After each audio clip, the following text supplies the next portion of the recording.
1월 28일 KMA 뉴스브리핑입니다. 대한의사협회가 신종 코로나 바이러스 국내 감염 확산을 막기 위해서는 최근 중국 후베이성에서 들어온 입국자를 전수조사해야 한다고 지적했습니다. 의협은 26일 대국민 담화를 통해서 최근 2, 3주 내에 우한시를 포함한 중국 후베이성에서 들어온 입국자의 명단을 파악해 이들의 소재와 증상 발생 여부를 전수조사하고 추적 관리해야 한다고 권고했습니다. 이어 선별 진료가 가능한 보건소는 이번 사태가 진정될 때까지 일반 진료를 중단하고 선별 진료와 대국민 홍보에 주력해야 한다며 각 지역 보건소와 의료기관이 한라인을 통해서 신속하게 소통할 수 있도록 연락처 공유 등이 이뤄져야 한다고 지적했습니다. 의협은 또 정부는 최악의 시나리오를 가정해 중국에서 들어오는 사람들에 대한 전면적인 입국 금지 조치도 준비해야 한다고 주장했습니다. 이 같은 감염 확산 우려 속에서 국내 우한 폐렴 4번째 확진 환자가 발생했습니다. 어제 질병관리본부는 중국 후베이성 우한시에 방문했다가 20일 귀국한 55세 한국인 남성이 신종 코로나 바이러스 감염증으로 확진됐다고 밝혔습니다. 이 환자는 21일 감기 증세로 의료기관을 방문했고 고열과 근육통이 악화해서 분당 서울대병원으로 격리돼 검사를 받고 신종 코로나 바이러스 감염이 확인됐습니다.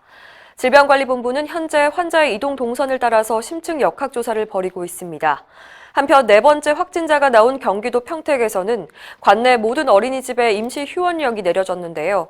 평택시는 어린이집 423곳을 대상으로 오늘부터 31일까지 4일간 임시 휴원령을 결정했다고 밝혔습니다. 더 이상의 감염을 막기 위해서 정부와 보건의료계가 대응책 마련에 한창입니다. 박능우 보건복지부 장관과 의협을 비롯한 6개 의학단체장은 내일 대응 방안을 논의하기 위해서 한자리에 모입니다. 이날 회의에서 정부는 신종 코로나 바이러스의 지역 감염을 막기 위한 협조를 당부하고 의학단체는 정부에게 건의사항을 전달할 것으로 예상됩니다. 또한 국회 보건복지위원회도 오는 30일 전체 회의를 열고 보건복지부로부터 그 현안 보고를 받을 예정입니다. 질병관리본부는 오늘부터 중국 전역을 검염 대상 오염 지역으로 지정하고 우한시를 방문한 자가 발열 또는 호흡기 증상 중 하나라도 확인되면 바로 의사 환자로 분류해서 격리 조치하기로 했습니다. 정부가 뇌와 뇌혈관 MRI 검사에 대해서 심사를 개시하기로 했습니다.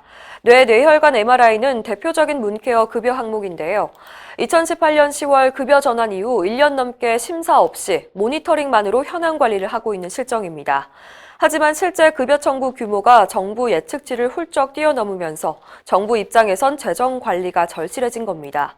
보건복지부는 건강보험 급여 이후 예상 재정 범위를 초과한 뇌와 뇌혈관 MRI에 대해서 오는 3월 1일부터 심사 적용을 개시할 예정이라고 밝혔습니다.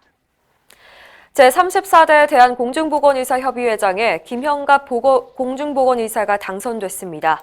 이번 선거에는 김형갑 회장 후보와 최세진 부회장 후보가 단독 출마했는데요. 유권자 1,787명 중에서 547명이 투표에 참여했고 95%인 525표의 찬성표를 받아서 당선됐습니다.